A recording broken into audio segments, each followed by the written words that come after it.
नमस्कार, मैं पंकज पांडे, देख रहे हैं आप प्राइम न्यूज और हाजिर हूं इस वक्त की तमाम ताजा तरीन खबरों के साथ। तो बढ़ते हेडलाइंस के बाद खबरों की और एक बड़ी खबर से कर रहे हैं बुलेटिन की शुरुआत। और आशीष वर्मा इस खबर पर पूरी जानकारी के लिए हमारे साथ जुड़ चुके। आशीष, देखिए, निकाय चुनाव के दौरान किसी तरह का कोई तबादला हुआ नहीं था, निर्वाचन आयोग के अधिकार क्षेत्र में तब आता है, लेकिन अब निकाय चुनाव समाप्त हुआ, एक बार फिर से तबादलों का दौर देखने को मिल रहा है। ये तबादले एक सामान्य रूटीन प्रक्रिया के तहत हुए हैं या फिर कोई शिकायत वगैरह मिली थी या फिर चीजों को दुरुस्त करने के लिए, किस तरीके से देख रहे हैं इसे आप?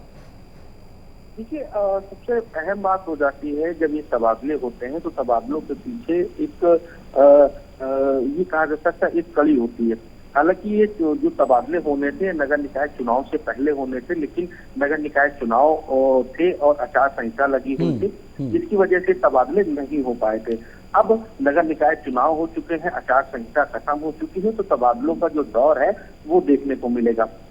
हालांकि कल देर रात अगर देखा जाए तो 5 आईएएस के तबादले हुए हैं। इनमें अगर बात की जाए तो योगेश राम मिश्रा जो देवी पाटन मंडल बनाए गए हैं, एमपी अग्रवाल प्रमुख सचिव शिक्षा बनाए गए हैं, दिनेश चंद्र सहारनपुर के डीएम बनाए गए हैं, मोनिका रानी डीएम बहराइच बनाई गई हैं। आईएएस की अगर बात की जाए तो आईएएस में सुधीर को प्रमुख सचिव राजपाल में नियुक्ति दी गई है, तो वहीं आईएएस लोकेश को बस्ती मंडल में बनाया गया। तो ऐसे 5 आईएएस अफसर हैं जिनके कल देर रात तबादले किए गए हैं। जी, बहुत शुक्रिया आशीष, हमारे साथ जुड़े आप, जानकारी आपने दी।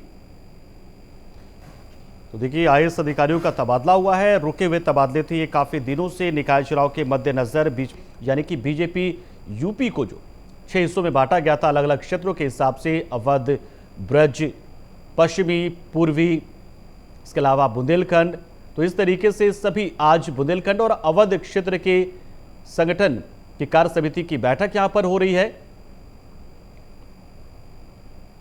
तो बीजेपी ने बहुत ही संगठित तरीके से इन चीजों को, और तमाम पार्टियां करती हैं, ऐसा नहीं कि बीजेपी सिर्फ करती है बल्कि तमाम पार्टियां ऐसा ही करती हैं कि वो एक अलग अलग क्षेत्र में अलग अलग तरीके से कैटेगराइज करते हुए संगठित करती है संगठन को, और इसके जरिए कहीं ना कहीं पूरी ताकत और पूरी मजबूती के साथ में चुनाव भी लड़ा जाता है, उम्मीदवारों का चयन भी होता है।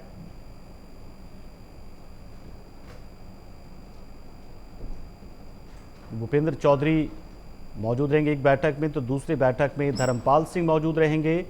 और इस तरीके से बैठकों के सिलसिले को हम देखें तो बीजेपी अभी से पूरी तरीके से एक्शन मोड में है, चुनावी मोड में है, लोकसभा चुनाव की तैयारियों में जुट गई है। और इसे आप मानकर चल सकते हैं कि अब कोई अलग से आधिकारिक या औपचारिक अब चुनावी शंखनाद नहीं होगा, बल्कि इसे ही आप शंखनाद मानकर चलिए, जिसमें सबसे पहले कार्य समिति की बैठक हो रही है अलग अलग क्षेत्रों की।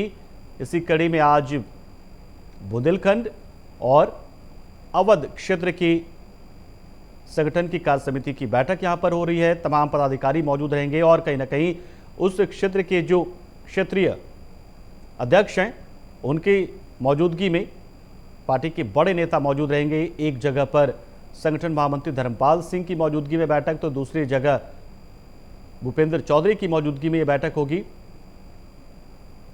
बुंदेलखंड में जो बैठक होगी उसमें ब्रिजभूषण शरण सिंह की मौजूदगी रह सकती है। इसके अलावा तमाम सांसद, उस क्षेत्र के विधायक और जो पार्टी के पदाधिकारी हैं उस क्षेत्र से आने वाले, वो इस बैठक में मौजूद रहेंगे। और कहीं ना कहीं अब ये तय किया जाएगा कि अब हमें किस तरीके से आगे बढ़ना है।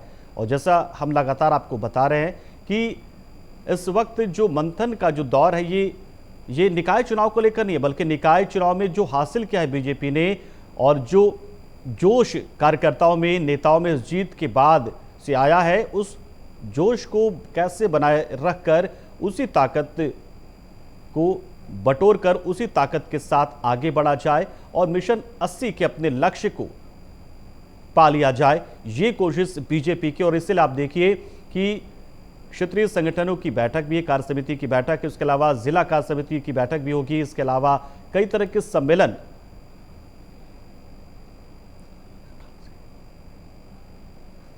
और हमारे सहयोगी आशीष हमारे साथ जुड़ रहे हैं इन बैठकों से जुड़ी जानकारी देने के लिए। आशीष तिवारी हमारे साथ जुड़ गए। आशीष, फिलहाल क्या जानकारी कानपुर से, जहां पर बुंदेलखंड क्षेत्र को लेकर संगठन की कार्य समिति की बैठक हो रही है, वो कब शुरू हो जाएगी, कौन पहुंचेगा यहां पर, किसकी अध्यक्षता में ये बैठक होगी? देखिए पंकज, मैं बता दूं, बहुत अहम बैठक है। कानपुर बुंदेलखंड क्षेत्र की ये बैठक है। जो प्रदेश अध्यक्ष है भूपेंद्र चौधरी, उनकी अध्यक्षता में बैठक की जाएगी। 10 लोकसभा जो सीटें हैं और 52 विधानसभा जो सीटें हैं, उनके प्रमुख जो प्रतिनिधि हैं वो शामिल होंगे। साथ ही साथ जो संगठन के लोग हैं कानपुर और बुंदेलखंड क्षेत्र, वो शामिल होंगे। बैठक अहम इसलिए हो जाती है पंकज, क्योंकि जिस तरह से निकाय चुनाव में जो नगर निगम के जो सफलता हासिल की है, वो जो जोश है उसको बरकरार रखना जरूरी है। और कहीं ना कहीं जो नगर पालिका के चुनाव हुए हैं वो बहुत अहम है, क्योंकि 16 में से उतना अच्छा प्रदर्शन भारतीय जनता पार्टी नहीं कर पाई है। लेकिन नगर पालिका में जिस तरह सफलता मिली है, वहां जो है कहीं ना कहीं उस पर रणनीति तैयार होगी। 2024 में किस तरह से, किस रणनीति से आगे बढ़ेगी भारतीय जनता पार्टी। और आप देखते हैं भारतीय जनता पार्टी कोई भी चुनाव होता है, आप पूरे टाइम भारतीय जनता पार्टी का संगठन चुनावी मोड में होता है। निकाय चुनाव की जैसे ही निकाय चुनाव के रिजल्ट आए हैं, उसके बाद अब 2024 की तैयारी है। और इसे आप 2024 का शंखनाद यहाँ से समझे उत्तर प्रदेश के लिए। भूपेंद्र चौधरी कानपुर में रहेंगे, मंदाकिनी जो होटल है वहां पर रखा गया है कार्यक्रम, वहां पर बैठक करेंगे। कहीं ना कहीं जो 10 लोकसभा सीटें हैं कानपुर और बुंदेलखंड क्षेत्र की, वहां के जो प्रतिनिधि हैं वो उसमें शामिल होंगे। साथ ही 52 विधानसभा जो क्षेत्र हैं उनके प्रतिनिधि वहां पर संगठन के वो शामिल होंगे। कहीं ना आगे की जो रणनीति है 2024 की, क्योंकि निकाय चुनाव को जिस तरह से सेमीफाइनल माना जा रहा था, एक टेस्टिंग के तौर पर देखा जा रहा था कि अब 2024 की तैयारी कैसे की जाएगी,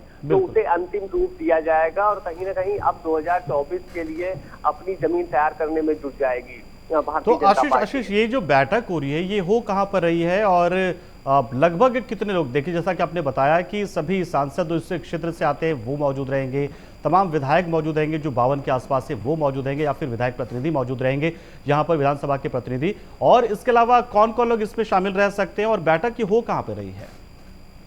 बैठक जो है पंकज, मैं बता दूं, साकेत नगर, कानपुर का साकेत नगर साउथ का एरिया है, मंदाकिनी रॉयल होटल है, वहाँ ये बैठक हो रही है। केंद्रीय मंत्री साध्वी निरंजन ज्योति वो बैठक में शामिल होंगी। भानु प्रताप वर्मा शामिल रहेंगे और जो अध्यक्षता करेंगे वो प्रदेश अध्यक्ष भूपेंद्र चौधरी अध्यक्षता करेंगे। साथ ही 52 जो मैंने बताया आपको, 52 विधानसभा क्षेत्र के जो प्रतिनिधि हैं वो शामिल रहेंगे। 10 संसदीय जो क्षेत्र हैं उनके प्रतिनिधि शामिल होंगे। साथ ही संगठन के जो तमाम जो जिला अध्यक्ष है, जितने जिले आ रहे हैं, कार्यकारिणी जो है वो शामिल होंगे। तो निश्चित तौर पर अब संगठनात्मक कहीं ना कहीं जो सरकार के लोग हैं, साध्वी निरंजन ज्योति वो शामिल होंगी। साथ ही भानु प्रताप वर्मा है वो शामिल होंगे और दस्ता में आगे की रणनीति तैयार होगी। 52 विधानसभा क्षेत्र के जो विधायक प्रतिनिधि हैं वो शामिल होंगे। कहीं ना कहीं जो संगठन है उसको भी एक तरह से काम करने का, एक साथ काम करने के लिए एक रोड मैप तैयार होगा। साथ ही पंकज बता दूं, 17 नगर निगम में तो चुनाव बड़ी जीत हुई है, लेकिन नगर पालिका में के प्रदर्शन पे कहीं ना कहीं भारतीय जनता पार्टी को उसके लिए भी रणनीति बनानी होगी। तो उसके लिए भी ये बैठक बहुत अहम हो जाती है।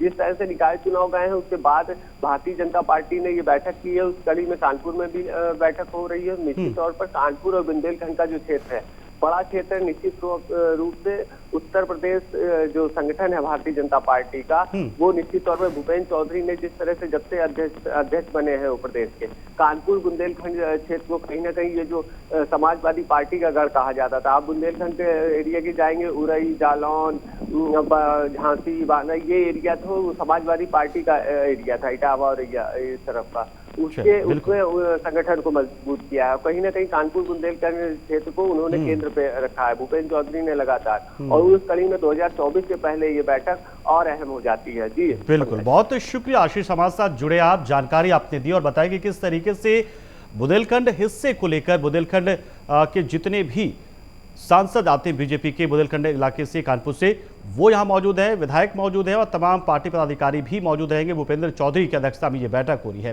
प्रयागराज से इस वक्त एक बड़ी खबर इस वक्त आ रही है। अतीक की बहन आयशा नूरी की अर्जी पर आज सुनवाई होने जा रही है। आयशा नूरी की सरेंडर याचिका पर आज सुनवाई होगी। पिछली सुनवाई में दाखिल नहीं की गई थी रिपोर्ट, लेकिन वहां पर उनसे पहुंचने से पहले ये लोग फरार हो जाते हैं। तो नेटवर्क इनका आज भी बहुत ही मजबूत, तगड़ा और कहीं ना कहीं इन्हें जानकारी मिल जाती है पुलिस के आने जाने की, पुलिस के आगमन की, और उससे पहले ये लोग फरार हो जाते हैं। इसी कड़ी में आयशा नूरी की सरेंडर याचिका पर आज सुनवाई।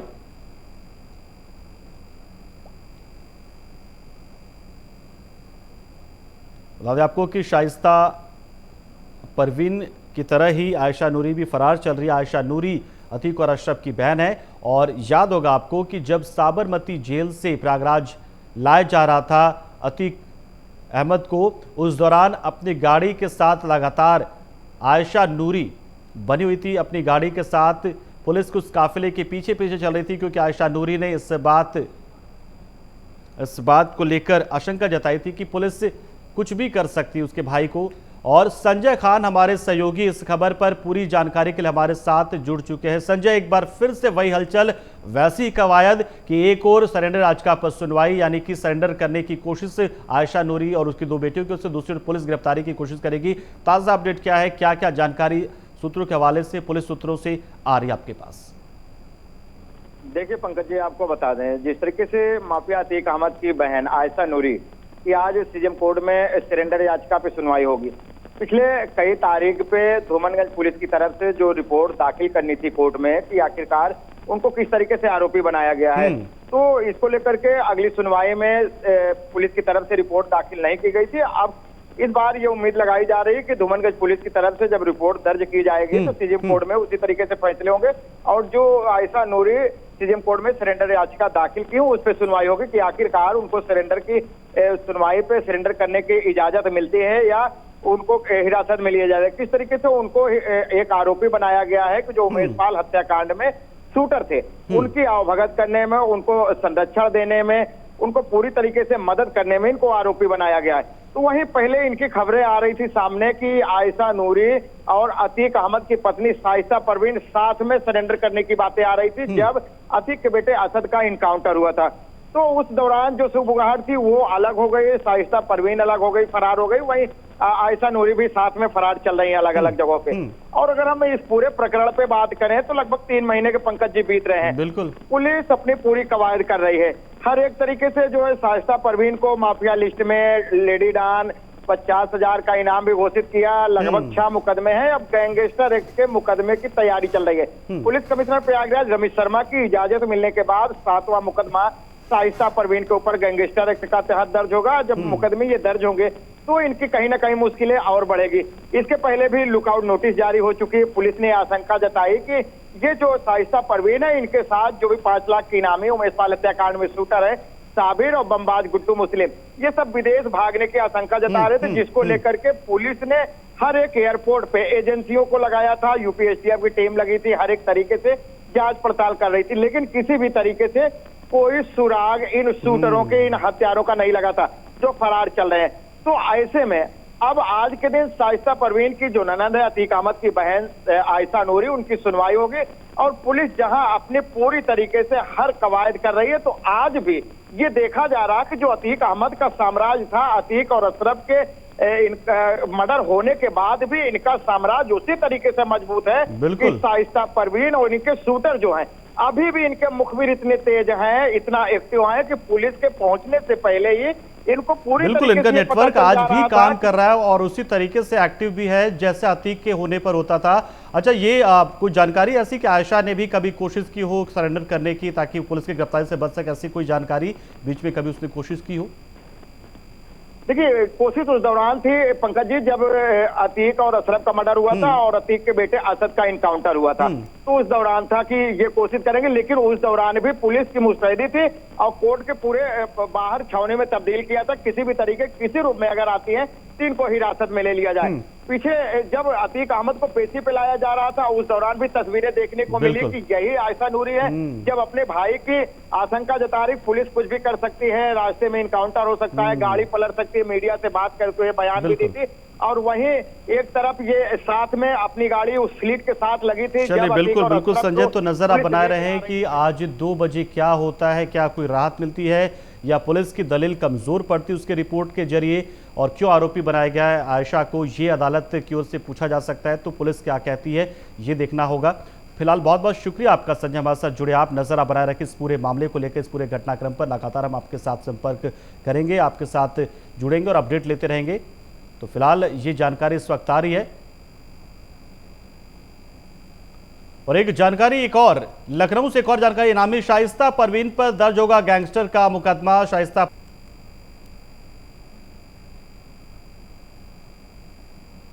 और इस बुलेटिन में इतना ही।